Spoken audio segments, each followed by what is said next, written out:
Bonjour et bienvenue à Pause Café. Bonjour, aujourd'hui je reçois Céline Bussière. Céline travaille pour le Voisin, Amis et Famille, le programme... c'est une campagne, c'est ça, une campagne de sensibilisation sur la violence conjugale. Donc, Céline, j'aimerais qu'on discute de qu'est-ce qu'est la violence faite aux femmes. Ça ressemble à quoi, la violence? Bien, la violence faite aux femmes, il y a différentes formes. Vous savez, dans plusieurs formes, donc il y a la violence physique, donc les coups de poing, les tirer les cheveux, il y a la violence psychologique, donc beaucoup de manipulation, la violence émotionnelle et verbale, donc vraiment abaisser la femme, créer des noms, la traiter des noms.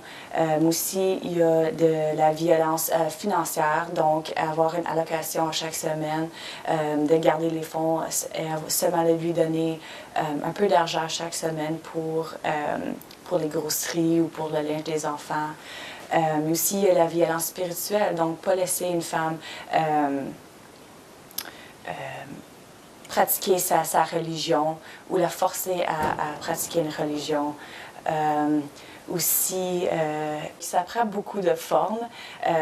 Normalement, on pense que la violence, c'est juste la violence physique, mais il y a plusieurs différents types de violence qu'on doit reconnaître. Donc, Aussi, ça m'a amené à penser, donc, c'est pas nécessairement seulement un conjoint qui peut être violent.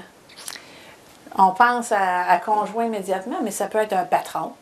Oui. C'est toute personne qui a un peu d'autorité, si on veut. Exactement. C'est quelqu'un qui prend leur position de pouvoir puis l'abuse. Donc, c'est comme j'ai dit, la violence est le base de la violence, c'est le pouvoir et le contrôle sur quelqu'un.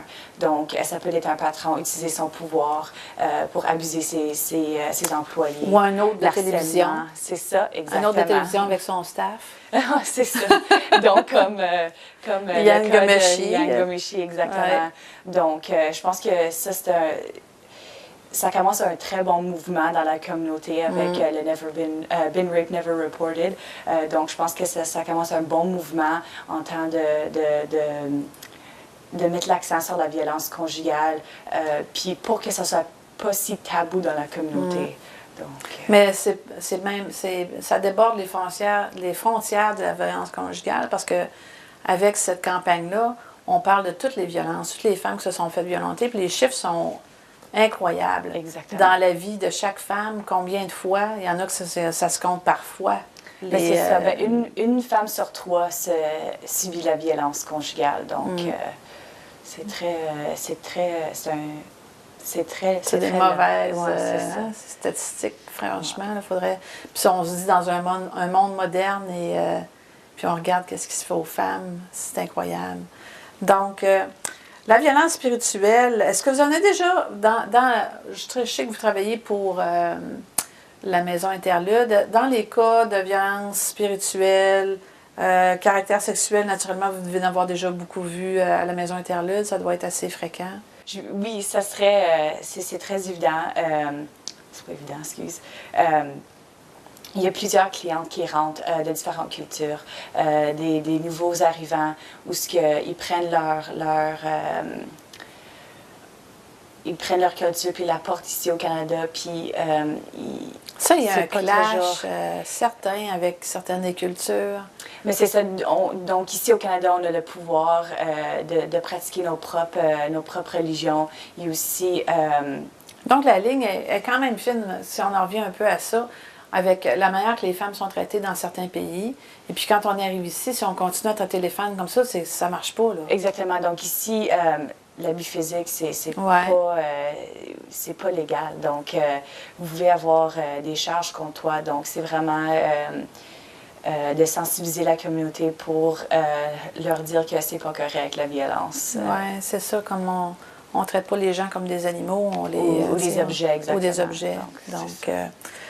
Donc, il y a aussi les médias. Il y a la violence dans les médias, même dans les jeux électroniques.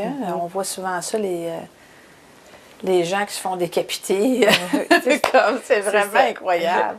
Les médias jouent un grand rôle en temps de violence parce qu'on sexualise les femmes dans les vidéos, les musiques vidéo, les magazines. Donc, ça donne les publicités dans les médias. Donc, c'est des femmes très submissives. Donc, pour les parfums, on va voir une femme à terre avec l'homme qui prend possession sur elle.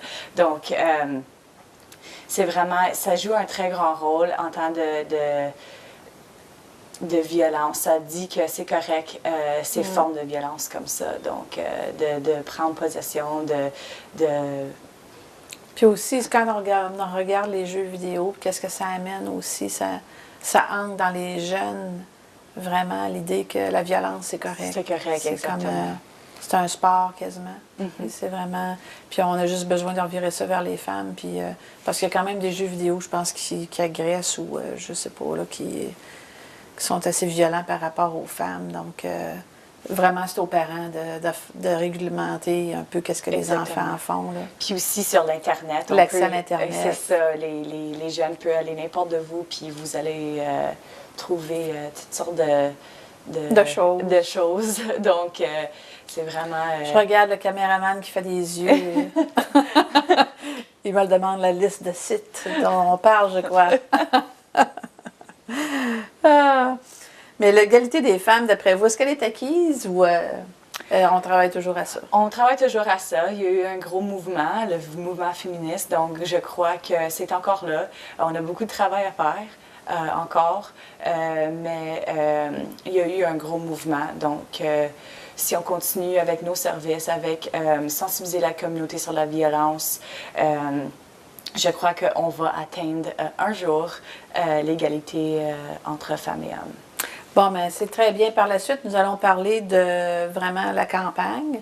Et puis, si on a le temps, on va passer le petit vidéo de la campagne. Donc, je vous remercie. On prend une petite pause, puis on vous revient dans quelques minutes. Merci. Ah, t'es là. Je me demandais où t'étais. C'est comme ça que tu dépenses mon argent? C'est pour ça qu'il faut que je te surveille. Je peux pas te faire confiance. La plupart des Ontariennes et des Ontariens se sentent personnellement responsables de la lutte contre la violence faite aux femmes. La première étape de ce combat est de reconnaître les signes de cette violence. Prenez les signes avertisseurs au sérieux. Pour de plus amples renseignements, visitez voisins-amis-et-famille.on.ca ou appelez FAMED au 1-877-336-2433. En cas d'urgence, appelez la police. Il m'en manque un, moi, avec, là. Non, c'est moi qui l'ai. Oh, 71. Oh, 71. Hey, si tu jouerais, ça irait bien mieux. Je sais pas compter. I30. Bingo! Bingo! Bingo! Bingo! Bingo! Bingo! C'est bon. Le TV Bingo, en direct du studio TVC22, tous les dimanches 19h15 sur TVC22 ou sur Internet au www.tvc22.ca. Tu peux faire mieux que ça. Voyons, Carl, tu joues comme une... Qu'est-ce que tu as appris? C'est devenu un jour Je suis vraiment désolé, Laila. La plupart des Ontariennes et des Ontariens se sentent personnellement responsables de la lutte contre la violence faite aux femmes. La première étape de ce combat est de reconnaître les signes de cette violence. Prenez les signes avertisseurs au sérieux. Pour de plus amples renseignements, visitez voisins-amis-et-famille.on.ca ou appelez FAMED au 1-877-336-2433. En cas d'urgence, appelez la police.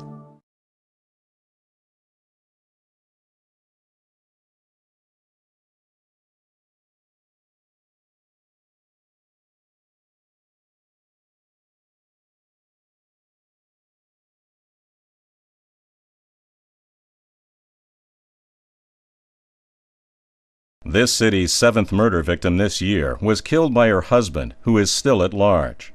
Molina Gonzalez Nayera, found dead in her basement Thursday. A co-worker at the hair salon commented that Ballantyne avoided questions around her boyfriend's behavior and often turned up late or not at all for work.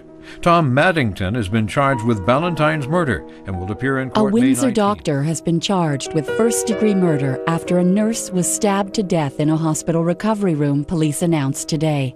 The doctor, who worked at the same hospital and was known to have had a relationship with the victim. Investigators believe he used his father-in-law's handgun to shoot his wife and their son on the morning of January 20th. Even though she never bore marks or bruises, neighbors had witnessed firsthand her husband's mood swing. The victim's sister said he wasn't physically abusive, which is why her murder comes as a complete shock. Police have confirmed that 2 charred bodies found in a burned-out car near Dorchester Thursday are those of Sandra Schott of Ingersoll and her husband, Edward. Toxicology results confirm the initial police assessment that this was a murder-suicide. Edward had been depressed for some time and had previously threatened to kill his wife. The couple leave behind 3 children, Nicholas 2, Sandra Schott worked as a personal support worker at Woodingford Lodge in Ingersoll and had been living in fear of her husband. Her best friend, Deb Ashby, spoke out at the funeral service saying, "I'm so sorry I could not keep Ed from hurting you. I know you were afraid."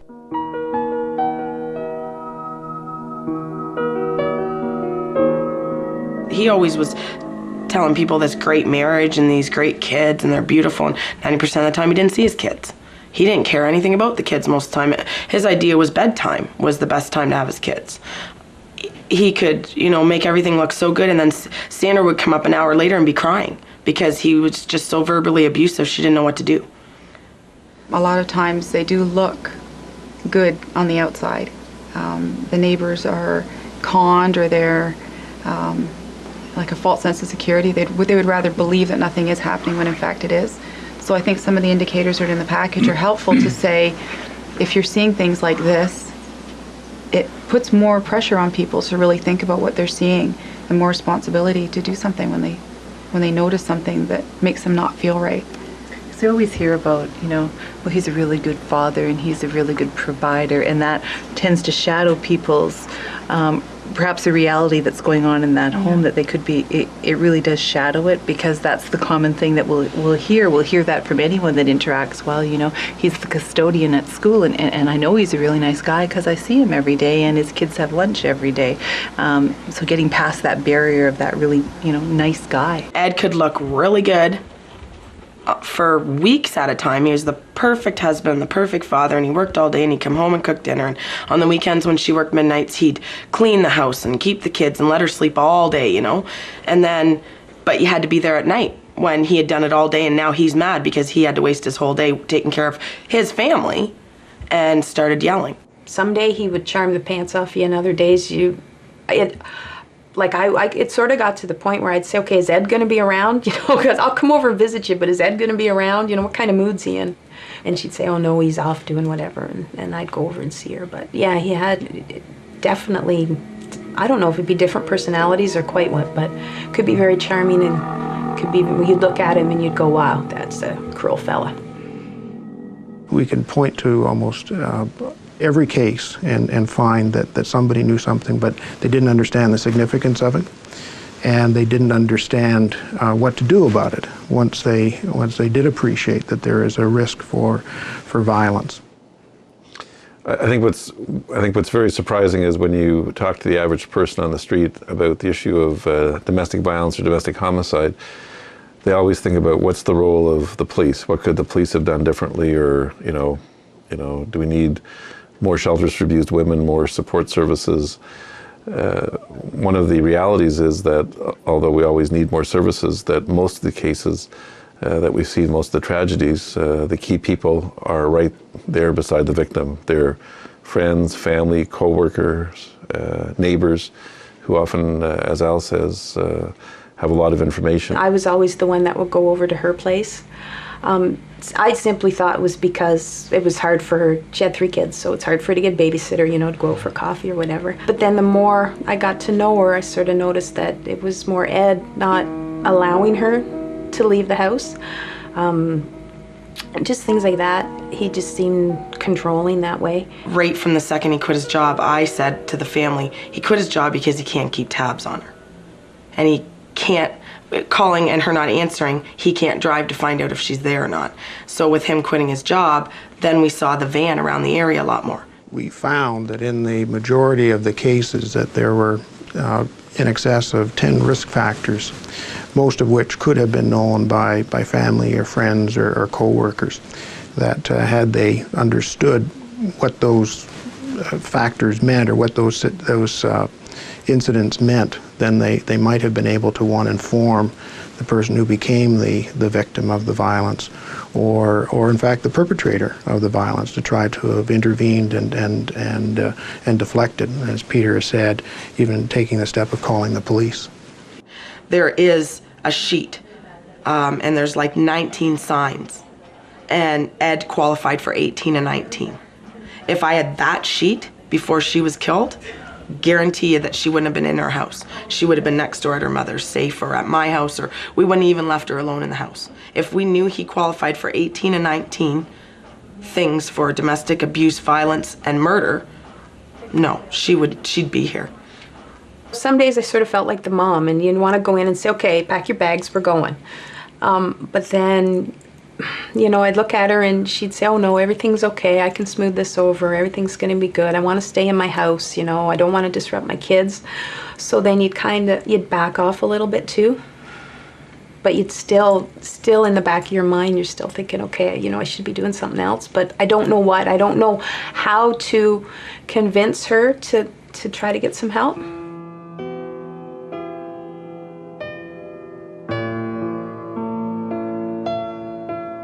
So I like the public engagement component of the program, in the sense that he said, well, you know, an institution, women's shelters, can deal with the issue, but not to the extent, to the magnitude of the problem.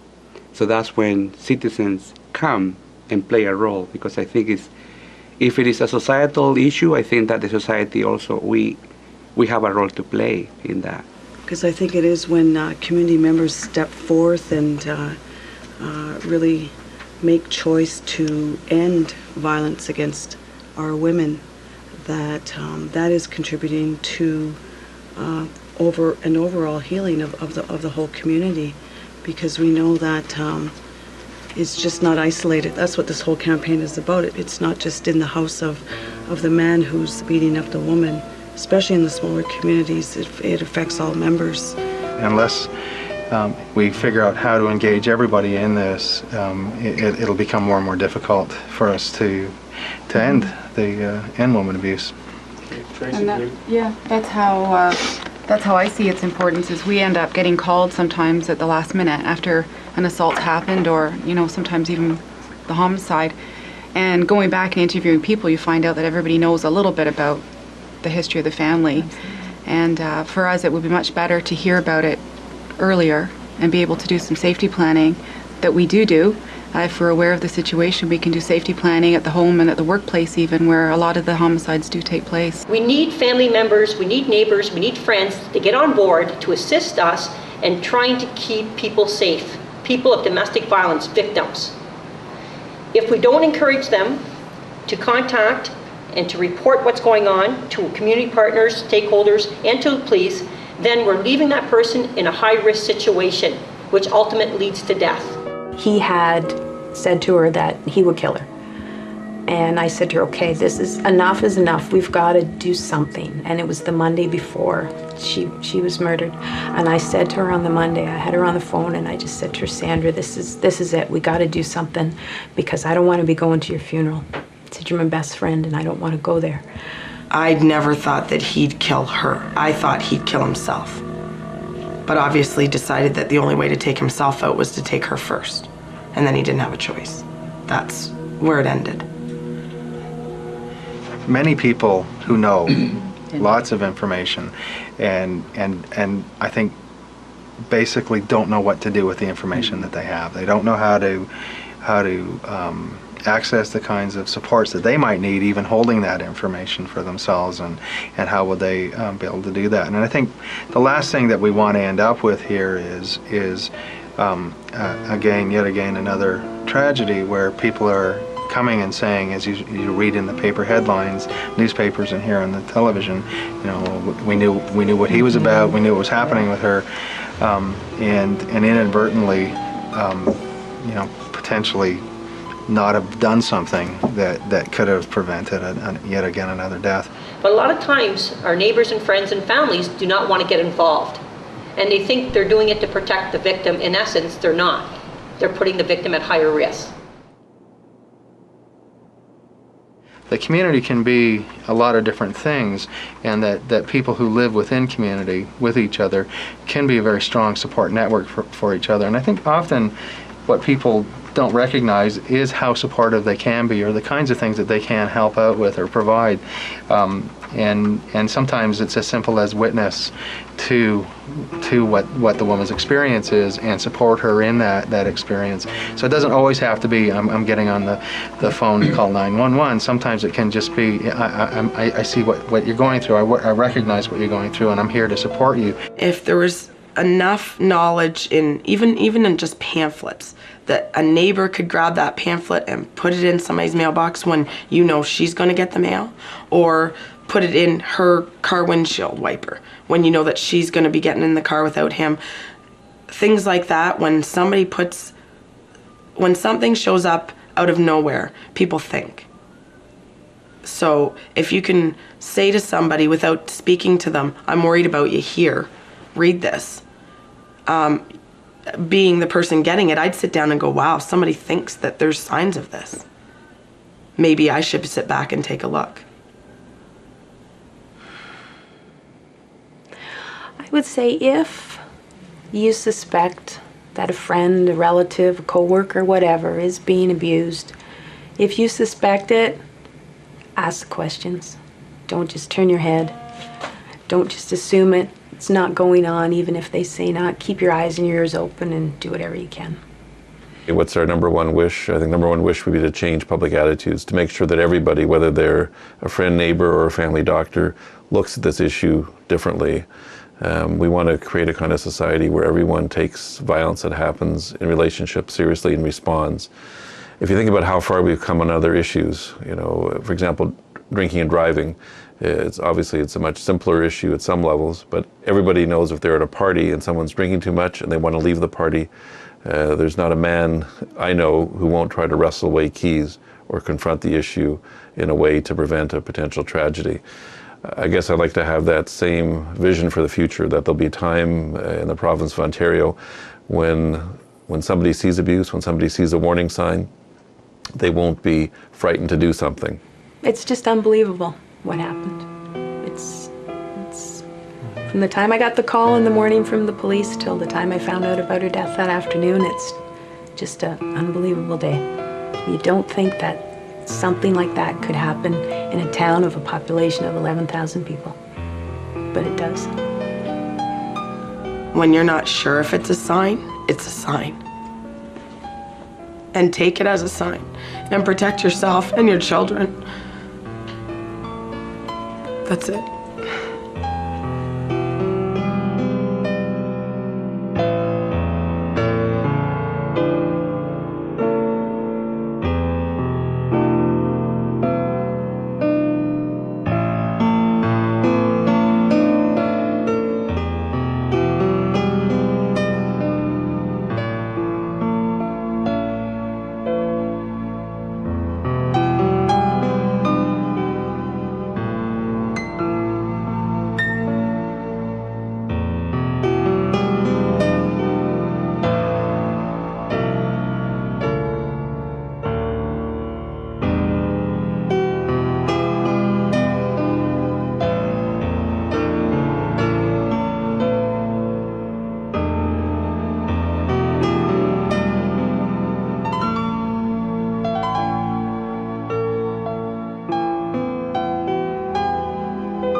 L'art de peindre au Studio Art Plus est une émission sur le monde fascinant de la peinture. Animé par Bernard Lévesque, il se fait plaisir de peinturer pour vous tout en vous donnant des conseils et des trucs dans une atmosphère décontractée. Il discute composition, texture, tonalité et couleurs tout en partageant ses idées avec vous. Venez apprendre l'art de peindre au Studio Art Plus avec Bernard Lévesque à TVC22 ou sur internet à www.tvc22.ca. Il m'a manqué un mot avec, là. Non, c'est moi qui l'ai. Oh, 71. Oh, 71. Hey, si tu jouerais, ça irait bien mieux. Je sais pas compter. I30. Bingo! Bingo! Bingo! Bingo! Bingo! Bingo! C'est bon. Le TV Bingo, en direct du studio TVC22, tous les dimanches 19h15 sur TVC22 ou sur internet au www.tvc22.ca. Les statistiques dans la région, est-ce qu'elles sont assez élevées d'après vous d'abus? Je dirais que oui. Oui, c'est très élevé. Il y a beaucoup de services dans toutes les communautés, d'hébergement ou des services de counseling. Donc, je crois que c'est très, très élevé pour la région. Pour la région, oui. OK. Donc, décrivez-nous les signes avertisseurs de violence. Qu'est-ce que ça a l'air, une femme violentée? Est-ce qu'on la croise sur la rue puis on ne saurait jamais ou est-ce que... Des fois, ça dépend. Les signes avertisseurs, il faut vraiment que tu regardes pour les signes. Les signes chez lui, ça serait quelqu'un qui prendrait la parole tout le temps, il domine la conversation. C'est quelqu'un qui va la suivre au travail, qui va prendre ses appels, screener ses appels, regarder ses textes. Puis chez elle, c'est quelqu'un qui sent pas... qui sent un peu énervé dans sa présence. C'est quelqu'un qui va peut-être être plus absente au travail. C'est quelqu'un qui porte des collets pour masquer les blessures. C'est quelqu'un qui manque d'estime de soi. Puis tu peux voir qu'elle se sent juste mal à l'aise dans sa peau.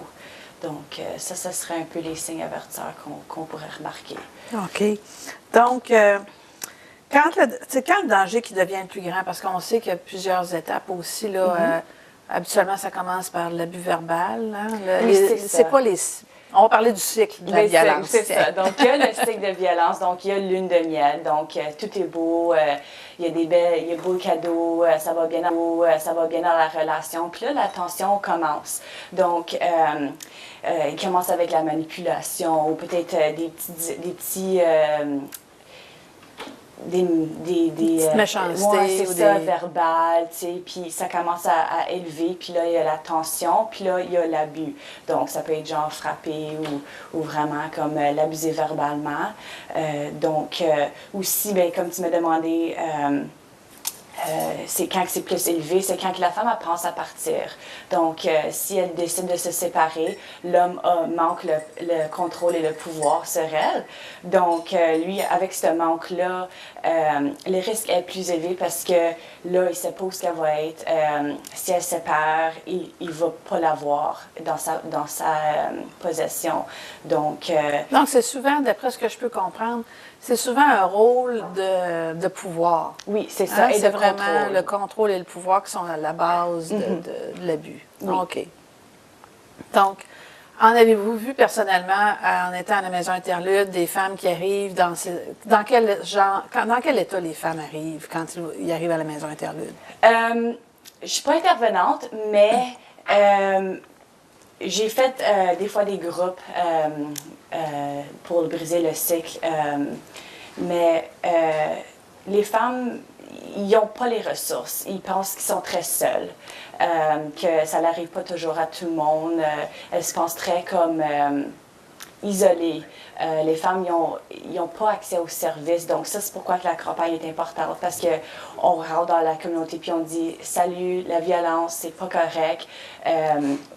Voici les signes, il y a de l'aide si vous avez besoin de l'aide. » Donc, Quand est-ce que le danger devient-il plus grand pour les femmes quand elles quand elles subissent ça, le harcèlement? Le risque est plus élevé quand elles pensent de se séparer, ou s'il y a accès aux armes, ou si ils partagent la garde pour les enfants, donc il y a accès à où ce qu'elle demeure pour avoir accès aux enfants, ou s'il a menacé dans le passé, ou si on va voir que les hommes ils jouent un peu comme le victime dans la relation. C'est lui, je me sens tellement déprimée, je m'excuse, je me sens juste stressée, donc je l'ai sorti sur toi.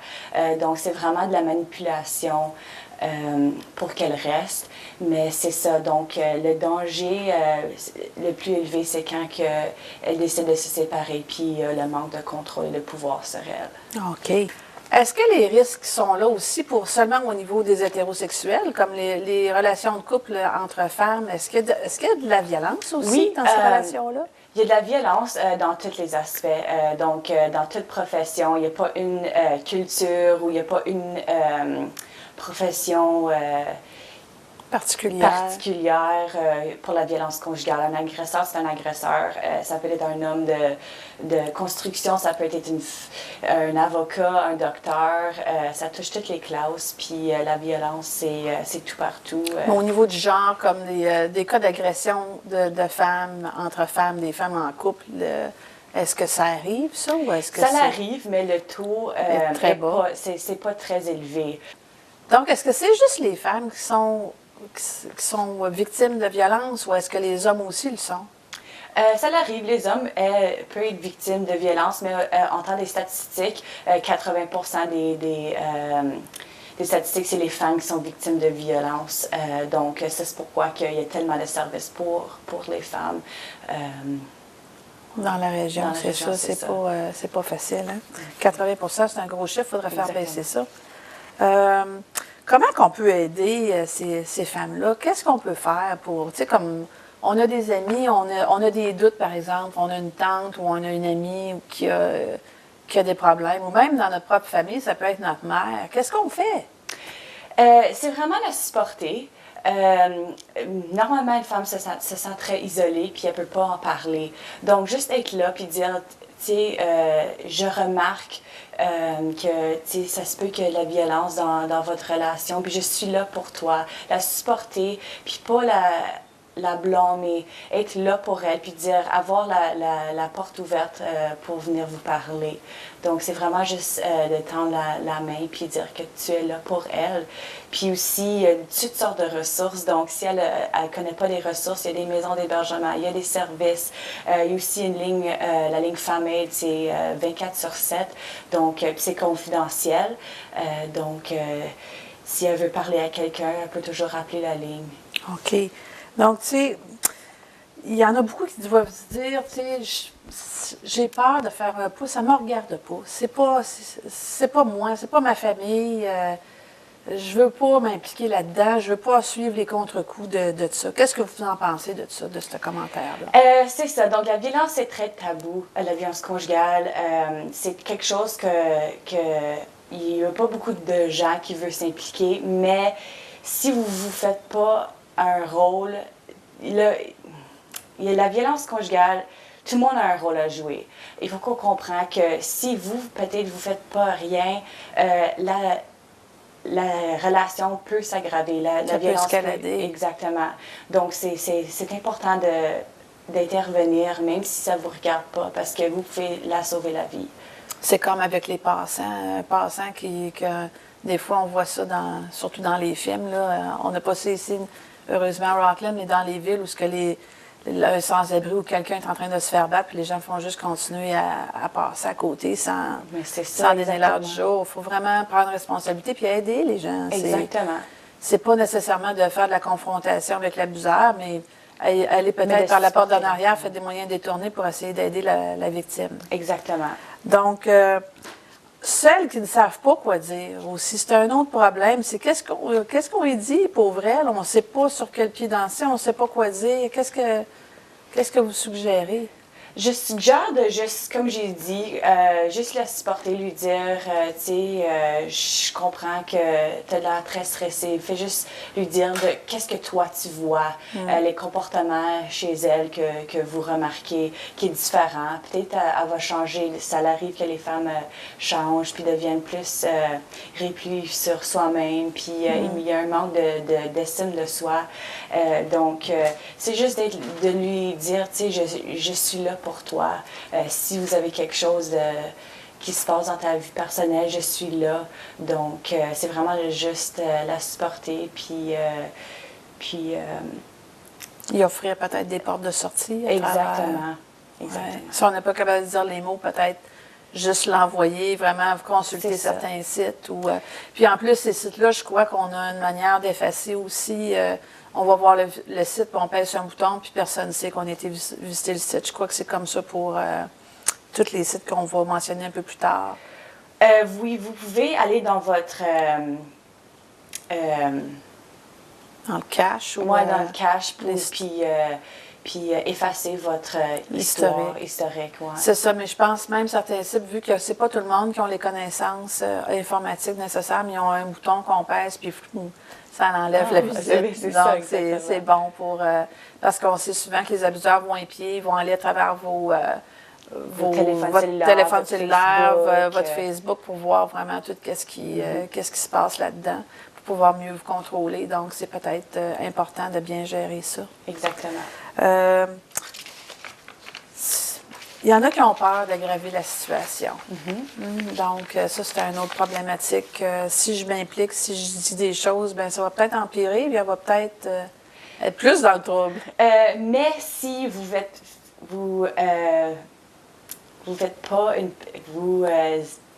aidez pas, la situation peut s'aggraver. Donc, si tu tends la main pour la femme, puis tu dis que tu es là, ça pourrait la sauver la vie. Même à ça, tu sais, avec la ligne FAMAID. La ligne FAMAID, comment ça fonctionne? La ligne FAMAID, c'est une ligne de crise. Donc, c'est confidentiel. C'est ouvert 24/7. Donc, si elle veut pas nécessairement aller prendre le pas d'aller aller voir les ressources communautaires. Elle peut juste appeler la ligne. Puis aussi, eux autres vont vous donner les ressources communautaires si vous ne connaissez pas les services dans la communauté. OK. Donc, si, mettons, je suis en pleine crise, mon mari est arrivé à la maison sous comme une botte, puis il décide qu'il commence à me larger dessus parce qu'il est de mauvaise humeur. Ça n'a pas été de sa journée. Qu'est-ce que je fais? Qu'est-ce qu'une femme doit faire? Comment doit-elle se protéger? Si elle appelle la ligne, qu'est-ce qu'on lui dit de faire? D'appeler la police parce qu'on ne peut pas prédire qu'est-ce que lui va faire. Donc, pour te garder en sécurité, c'est important que vous restez en sécurité. Donc, appeler la police, ça serait un bon commencement pour que ça ne l'aggrave pas. OK. Ensuite, aussi, il y en a aussi qui partent, mais ils reviennent. Qu'est-ce qu'on fait avec ça? Parce qu'il y en a beaucoup qui vont dire « Ah, elle, on sait bien, je vais l'aider encore, là, puis elle va encore y retourner. » C'est quoi ce pattern-là? Pourquoi les femmes font ça? Il ne faut pas penser comme ça, seulement parce que... je vous dis ce que les gens pensent. Ouais, c'est pas moi personnellement.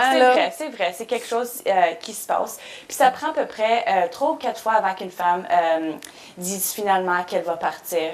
Elle va retourner parce qu'elle a le signe de violence. C'est pas un méchant gars dans tous les aspects de la vie. Donc c'est un gars qui était là. Ils ont tombé en amour. C'était pas toujours... Il n'y avait pas toujours de la violence au début. Donc, c'est un gars qui peut être un très bon père envers les enfants, mais en tant que relation entre eux, ça devient abusif. Donc, ça arrive qu'elle n'a pas les ressources. Financièrement, elle ne peut pas s'héberger ou se nourrir. Puis aussi, si elle a les enfants, elle ne veut pas enlever les enfants de son père. Donc, les femmes...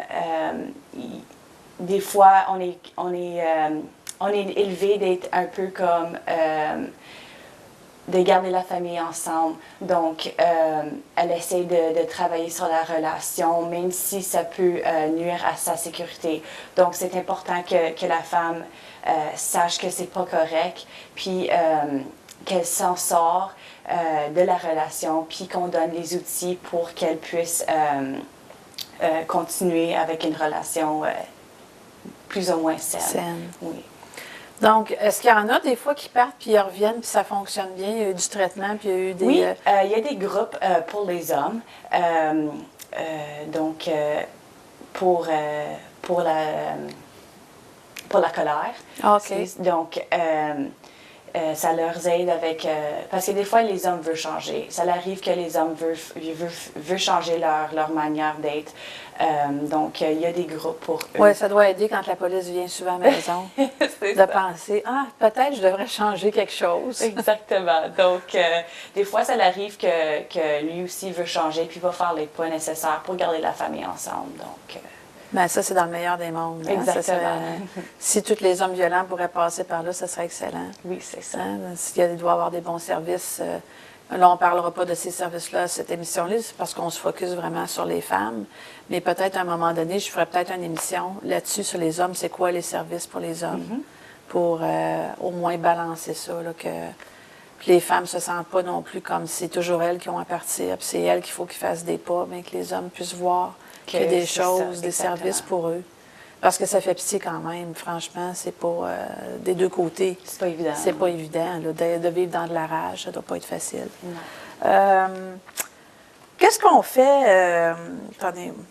Oh, j'avais oublié. Si on a des amis en commun, puis on est amis avec l'homme, mais on est amis aussi avec la femme. Puis là, on se dit... Je me sens bizarre là, de dire de s'en aller. Je me sens... Parce que je ne veux pas froisser mon ami qui est l'homme là-dedans. Mais aussi, il faut qu'on pense sur l'autre bord que la femme est une de tes amies aussi, puis est une victime de violence conjugale. Donc, il faut que vous pensiez à son bien-être aussi, puis peut-être dire à l'homme, tu sais, hey, c'est pas correct, qu'est-ce que tu fais? C'est juste faire connaissance que ses actions, c'est pas correct, peut aussi faire l'homme prendre un peu un recul, puis penser à ses actions. Mais comme j'ai dit, la femme est une de tes amies, donc c'est bon à essayer de l'aider. Essayer de l'aider parce qu'elle est victime de violence, puis ça peut aller plus loin. Mais là, je vais mettre un guillemet aussi, il faut faire quand même attention parce que s'il y a un risque de violence, si on commence à parler avec un homme qui est violent pour lui dire, écoute là, je trouve que qu'est-ce que tu fais, c'est pas correct. Oui, c'est ça. Il y a un temps. Tu peux toi-même devenir victime. Oui, mais il y a un temps puis une place à parler avec les hommes. Je suggère pas trop quand l'homme est très en colère, mais peut-être, tu sais, en passant, juste lui dire, tu sais, c'est pas correct la façon que tu parles à Julie, on dirait, tu sais, donc... c'est pas évident, mais il faut qu'on le fasse. Oui, c'est ça, pour au moins le mettre en évidence puis allumer la lumière là-dessus. Exactement. Hein, sortir l'éléphant du salon, comme exactement. On dit. Et puis, maintenant, si on parlait du plan de sécurité. Oui. Comment qu'on fait ça, un plan de sécurité? On va vous en revenir après la pause, vous allez m'expliquer ça, d'accord? Un moment, on vous revient après la pause. Tu peux faire mieux que ça, voyons, Carl, tu joues comme une fille. Qu'est-ce que tu as appris? C'est devenu un jour Je suis vraiment désolé, Laila. La plupart des Ontariennes et des Ontariens se sentent personnellement responsables de la lutte contre la violence faite aux femmes. La première étape de ce combat est de reconnaître les signes de cette violence. Prenez les signes avertisseurs au sérieux. Pour de plus amples renseignements, visitez voisins-amis-et-famille.on.ca ou appelez FAMED au 1-877-336-2433. En cas d'urgence, appelez la police. Bernard Lévesque vous invite à l'art de peindre à son studio Art Plus pour prendre plaisir à peinturer avec lui. Composition, texture, tonalité, contraste et couleurs. Découvrez le monde fascinant de la peinture. Bernard Lévesque se fait un plaisir de vous aider dans vos peintures avec des conseils pratiques, trucs et astuces qu'il partage avec vous. Ne manquez pas l'art de peindre au studio Art Plus avec Bernard Lévesque sur TVC22 ou encore sur Internet à www.tvc22.ca. Hey, il m'en manque un, mon Alex, là. Non, c'est moi qui l'ai. Ah non. Oh, 71. Oh, 71. Hey, si tu jouerais, ça irait bien mieux. Je sais pas compter. I30. Bingo! Bingo! Bingo! Bingo! Bingo! Bingo! C'est bon. Le TV Bingo, en direct du studio TVC22, tous les dimanches, 19h15 sur TVC22 ou sur Internet au www.tvc22.ca. Ah, t'es là. Je me demandais où t'étais. C'est comme ça que tu dépenses mon argent? C'est pour ça qu'il faut que je te surveille. Je peux pas te faire confiance. La plupart des Ontariennes et des Ontariens se sentent personnellement responsables de la lutte contre la violence faite aux femmes. La première étape de ce combat est de reconnaître les signes de cette violence. Prenez les signes avertisseurs au sérieux. Pour de plus amples renseignements, visitez voisins-amis-et-famille.on.ca ou appelez FAMED au 1-877-336-2433. En cas d'urgence, appelez la police. On est de retour après une petite pause. Donc, l'élaboration d'un plan de départ. On a discuté un peu tout à l'heure. Mais avant ça, comment on fait pour se protéger de l'agresseur? Qu'est-ce qu'on peut faire pour se protéger en général? Donc, un plan de sécurité, c'est toujours bon à avoir si la violence, s'il y a un acte de violence qui commence. Donc, c'est avoir les enfants préparés, s'il y a des enfants dans la maison, leur dire que c'est pas leur faute, que la violence est là, de leur rappeler que la violence n'est pas correcte, même si c'est de quelqu'un qu'on aime.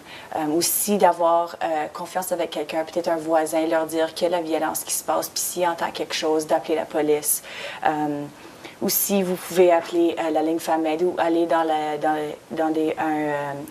les services communautaires, puis un intervenant va faire un plan de sécurité avec toi.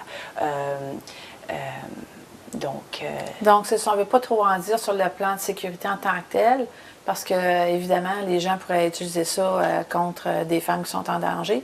Donc, la meilleure chose, c'est vraiment de parler de la violence dont on est victime à des amis, à des gens à qui on a confiance. Et puis, réfléchir aussi peut-être aux actes de violence.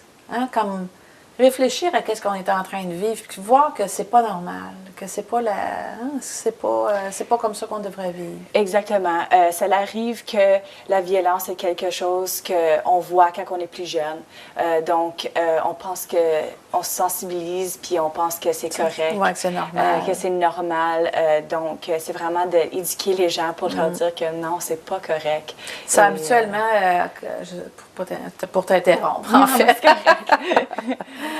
Quand on arrive dans les 18-19 ans, c'est le moment où on réalise, des fois peut-être avant, que ma famille n'est pas normale. Là, tu vois les amis de l'extérieur, puis tu vois vraiment qu'est-ce qui se passe chez toi, tu vois qu'est-ce qui se passe à l'extérieur, puis tu vois que ça ne marche pas. Là. Il y a quelque chose qui ne fonctionne pas. Mais dans d'autres cas, on continue le même pattern. Si on ne le réalise pas à ce moment-là, on continue dans ces patterns de violence. Exactement. Donc là, les services communautaires sont là pour aider la femme pour briser ce cycle-là, puis prendre un pas envers une vie plus saine, puis pour qu'elle puisse reprendre le pouvoir et le contrôle sur sa vie. Donc, c'est important aussi, je pense, de mettre l'accent sur le pouvoir d'autonomie financière. Je pense que c'est souvent un des problèmes. L'autonomie financière n'est pas là. Donc, plusieurs personnes se ramassent dans cette problématique-là parce qu'ils n'ont pas les moyens. Ils ne sont pas capables de sortir de ça parce que s'en aller, les sous ne seront plus là, puis on a une ribambelle d'enfants ou même en avoir juste un ou deux, ça peut créer financièrement des problèmes. Mais exactement, il y a les services pour vous aider avec ça. Donc, c'est vraiment si vous ne pouvez pas faire de recherche, c'est important que la campagne est là pour éduquer les gens, pour lui donner à l'ami ou à la femme ou à votre mère, à votre sœur, les ressources et les informations nécessaires. Donc, comme j'ai dit, mentionner la ligne FAMED. Si vous appelez cette ligne-là, ils vont vous donner les ressources communautaires pour s'en sortir. Donc, si c'est en temps financièrement ou si tu as besoin d'un hébergement. Donc, ils sont là pour vous aider. Donc, c'est bien, au moins ça donne de l'espoir là, aux gens qui vivent cette problématique-là. Aussi, je vois ici prévoir un lieu sécuritaire où aller en cas d'urgence, apprendre aux enfants un mot de code ou quelque chose qui leur dit où est-ce qu'on va ou... Exactement. Donc, c'est bon d'avoir un plan de sécurité avec les enfants, d'incorporer les enfants dans ce plan-là, parce que des fois, ça arrive que les enfants ne savent pas quoi faire. Donc, avoir un mot, un code, pour que les enfants puissent courir aux voisins, disons, puis dire il y a de la violence qui se passe, est-ce qu'on peut appeler la police? Puis le voisin ou c'est ça, va appeler la police, puis ils vont arriver, puis ils vont gérer la situation. Oui, c'est malheureux quand même d'avoir à mettre les enfants dans une situation comme ça. Hein? C'est vraiment... Mais tout pour s'en sortir sans avoir trop de problèmes et que ça ne soit pas mortel non plus. Hein, exactement. Donc, on veut garder aussi la femme en sécurité, mais aussi les enfants en sécurité. Donc, avoir ce mot de code aide vraiment pour que les enfants s'enlèvent de la situation aussi. Puis, oui, c'est ça. Je voyais aussi que les enfants... pas se rendre où les enfants se retrouvent. Donc, ça serait bon de vous séparer si jamais vous partez, envoyer les enfants à un endroit, puis vous allez à un autre endroit, 2 endroits sécures. Comme ça, il y a moins de danger qu'il y ait de la violence pour toute la famille. Demandez aussi à vos voisins d'appeler la police. Je pense un petit peu à travers la liste qu'on a ici. En cas de dispute, vous mettre dans une position, si on parle vraiment physiquement dans la maison, aller vers les sorties de la maison et non pas vous embarrer dans la chambre de bain ou à moins qu'il y ait une grande fenêtre. Sortie, Mais vraiment, vous trouvez dans une manière que si vous avez à vous sauver ou vous en aller, que vous avez accès facilement. Si vous frappe, tentez de vous protéger avec la tête, avec vos bras, puis faites attention pour les bijoux et ce genre de choses-là, pour rester pris. Hein? Donc, exactement. Mais ça, je crois pas que les femmes prévoient quand les attaques ont lieu. Hein? Donc, c'est pas peut-être assez difficile de dire, bon, ben, un instant, j'enlève mes boucles d'oreilles. Mais c'est ça. Donc, une femme qui est en relation violente avoir toutes ces ressources-là, le plan de sécurité, donc avant le départ, puis tout, avoir toutes ces informations-là, elle va être préparée si quelque chose arrive. Donc, je pense que Action ontarienne, puis la campagne Voisins Amis Famille donne assez de ressources pour que les femmes puissent se protéger si en cas de violence. Souvent aussi, il y a comme tu parlais, il y a une roue qui tourne là-dedans. Donc, il y a une période d'accalmie. Puis là, tranquillement, pas vite, les mots montent, la frustration monte, la tension monte dans la maison, puis là, on sait que ça va éclater. Donc, c'est peut-être d'être capable de prévoir, de voir le pattern soi-même, de vraiment être capable de réaliser, OK, là, je vois qu'elle commence à avoir de la tension. Je devrais peut-être faire mes plans immédiatement avant que ça éclate. Puis de ne pas rester dans ces situations-là. Vraiment, ça ne vaut pas la peine pour vous, puis ça ne vaut pas la peine pour vos enfants non plus. Ça les marque pour le restant de leur jour, finalement. Exactement. Donc, c'est vraiment de s'identifier dans ce cycle de violence-là, puis vraiment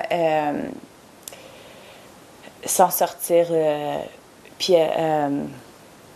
assez indemne, hein? Oui, c'est ça.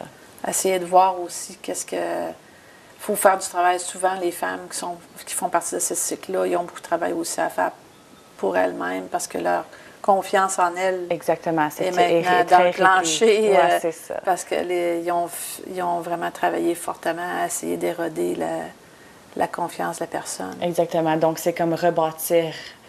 Puis pour qu'elle, son estime de soi soit meilleure, tu sais, donc pour qu'elle puisse reprendre le contrôle puis reprendre le pouvoir sur sa vie. Est-ce qu'il y a des programmes à ce moment-là, comme là on parle des femmes, de comment s'en sortir au moment de la violence, mais un coup sorti, est-ce qu'il y a des programmes qui sont faits pour aider les femmes à se reprendre en main puis à vraiment pouvoir fonctionner? Plusieurs programmes. Donc, pour Prescott Russell, il y a la maison Interlude, donc il y a la maison d'hébergement, puis aussi il y a du counseling, donc puis aussi il y a des groupes. Donc, il y a Briser le cycle, donc c'est à peu près 12 semaines, donc il parle de plusieurs sujets, puis comment reprendre le contrôle, puis le pouvoir de sa vie, changer la manière qu'on pense, qu'on prend des décisions, de s'affirmer, de rebâtir l'estime de soi.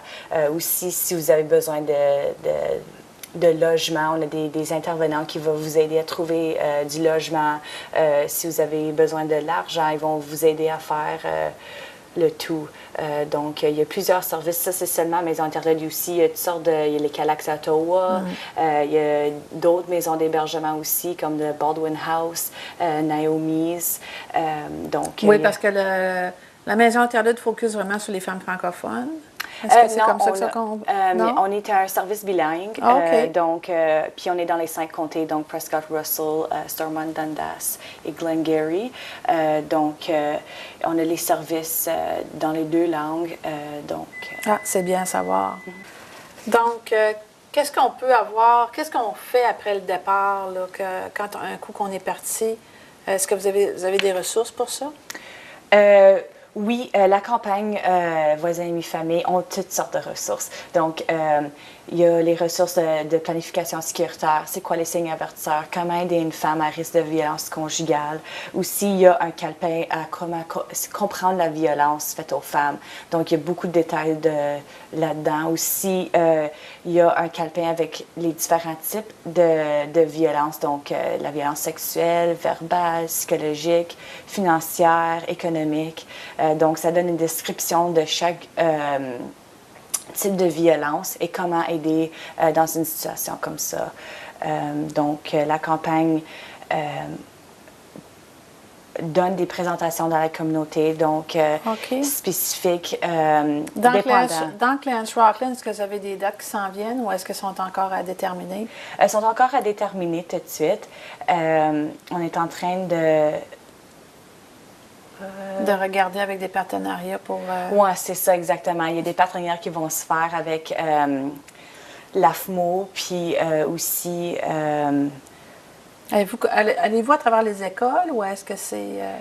Oui, la campagne vise à sensibiliser toute la communauté, donc, mais plus ou moins 16 et plus, juste parce que le matériel est très...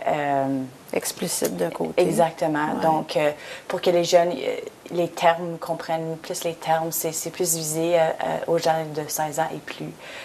Quel genre de partenariat vous aimeriez avoir dans la région? Si on a des gens, par exemple, de différents clubs... Par exemple, il y a des clubs de femmes, comme les filles d'Isabelle, par exemple. Je pense juste à elles. Mais est-ce que vous êtes intéressé à donner des formations? Oui, c'est ça. N'importe quel partenariat on aimerait faire. Donc, si des femmes immigrantes ou des clubs de femmes aînées, le club optimiste, le club d'Isabelle, n'importe quel club, n'importe de quel groupe dans la communauté, des agences, n'importe quelle organisation, on pourrait se regrouper ensemble puis faire des présentations. Puis, j'ai déjà des noms en tête. Excellent. Les petites lumières s'allument. Donc, je pourrais vous mettre en contact, mais les gens de la maison, si vous connaissez des gens qui aimeraient aider, gênez-vous pas, contactez TVC 22 ou encore, on va vous donner les coordonnées de madame ici et puis vous allez pouvoir entrer en contact avec elle directement. Mais c'est ça, c'est un bon point de départ dans la communauté. C'est sûr que ça l'aide les femmes à se replacer et puis on est là pour les aider à sortir d'un cercle vicieux des fois qui pourrait perdurer si on n'était pas là. Donc, ensuite, qu'est-ce que j'ai ici? Ah oui, la plupart des Ontariens et Ontariennes se sentent personnellement responsables, je vais lire le petit bout là, de la lutte contre la violence faite aux femmes. La première étape est de reconnaître les signes de cette violence dont on a parlé un peu plus tôt. Et prenez les signes avertisseurs au sérieux. Si vous avez besoin de plus d'informations, visitez le site voisins-amis-et-famille.on.ca. On va l'afficher à l'écran. Et puis, pour ceux qui veulent avoir plus d'informations, on a le site web dont on parlait. On a brisélesilence.ca. On a famed.ca. Et puis, il y a un numéro de téléphone aussi qui est 24/7 confidentiel. Donc, vous pouvez leur raconter tout ce qui se passe et puis ils peuvent vous trouver des ressources. On a le numéro de téléphone 613-525-5338, extension 215 pour vous rejoindre, Céline. Et puis on a une ligne de soutien, le 336-2433.